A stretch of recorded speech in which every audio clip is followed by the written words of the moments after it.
Proper data management and reporting is a critical aspect of any installation test.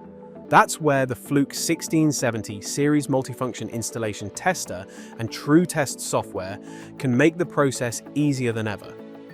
Quickly and easily set up and generate reports, so you can verify your work and invoice your customers quickly and accurately.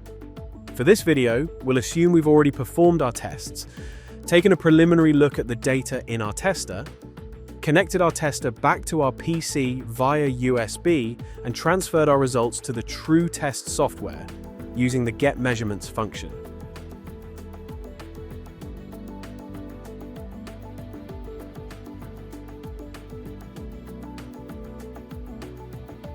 To start off, we'll select the project we want to view here on the left.